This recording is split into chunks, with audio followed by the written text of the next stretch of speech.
설날 전날인 오는 11일은 제29차 세계 병자의 날인데요.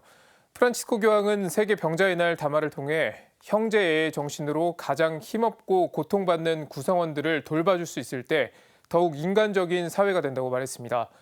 그러면서 형제적 연대로 가장 약한 이들을 포용하고 환영하는 치유의 공동체가 되자고 당부했습니다. 김영규 기자의 보도입니다. 프란치스코 교황은 담화에서 무엇보다 가난한 이들과 소외된 이들을 비롯해 모든 이에게 영적으로 가까이 있음을 밝히며 교회의 관심과 사랑을 약속했습니다. 교황은 믿음이 공허한 말로 축소될 때 우리가 고백하는 신앙과 삶은 일치하지 않게 된다며 이는 심각한 위험이라고 지적했습니다. 이어 위선은 아버지의 자녀로서 보편 형제애를 실천하도록 부름받은 대로 풍성한 열매를 맺지 못하게 가로막는 매우 심각한 악이라고 진단했습니다. 질병 치료와 관련해서는 정치적 선택, 자원관리 방법, 책임자들의 노력을 촉구했습니다. 병자 간호와 지원에 자원을 투자하는 일은 건강이 으뜸 공동선이라는 원칙과 연결되는 우선 사항이기 때문입니다. 교황은 친밀함의 중요성도 강조했습니다. 질병의 고통에 시달리는 이들을 위로하고 도와주는 귀중한 위양이라는 것입니다. 교황은 또 그리스도 안에서 나누는 형제적 사랑은 치유의 공동체를 낳는다고 말했습니다. 나아가 치유의 공동체는 아무도 내버려 두지 않고 특히 가장 약한 이들을 포용하고 환영하는 공동체라고 역설했습니다. 교황은 이를 위해 형제적 연대의 중요성을 상기시켰습니다. 형제적 연대는 봉사 안에서 구체적으로 드러나고 매우 다양한 형태를 띠며 이는 이웃에 대한 도움을 지향한다는 것입니다.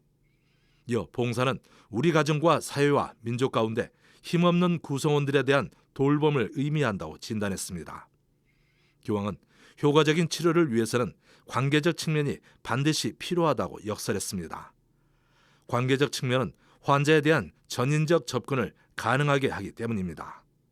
교황은 나아가 병자들과 이루는 인격적 관계에 동기를 부여하고 힘을 주는 마르지 않는 샘은 바로 그리스도의 사랑이라는 점도 강조했습니다. 교황은 한 사회가 형제의 정신으로 가장 힘없고 고통받는 구성원들을 효과적으로 돌봐줄 수 있을 때 더욱 인간적인 사회가 된다고 밝혔습니다. 그러면서 아무도 홀로 남겨지지 않게, 아무도 배척받거나 버려졌다고 느끼지 않게 노력하자고 당부했습니다. 이런 가운데 교황청 온전한 인간 발전 촉진을 위한 부서는 교황 담화에 따른 구체적인 실천 지침을 발표했습니다. 우리가 병자들을 위해 행해야 할 6가지 묵상 주제와 제안들입니다. 먼저 스승님의 모범 배우기입니다. 방문하기, 가깝게 지내기, 이웃이 되어주기, 경청하기 등이 해당됩니다. 두 번째는 우리의 취약함, 곧 하느님께 의지하는 피조물인 우리의 상태를 깨닫기입니다. 투병의 경험은 우리의 취약함을 깨닫게 하면서 동시에 우리가 본질적으로 다른 일을 필요로 하는 존재이며 더 나아가 하느님께 의지해 살아가는 존재라는 것을 깨닫게 한다는 것입니다. 세 번째는 경시당하고 배척받는다고 느끼는 병들고 고통받는 수많은 이들의 얼굴입니다.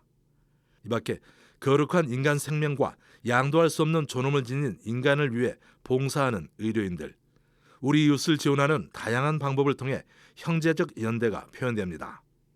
병자들에 대한 돌봄의 바탕이 되는 신뢰관계 강화하기 등이 묵상을 위한 주제로 제시됐습니다. CPBC 김영규입니다.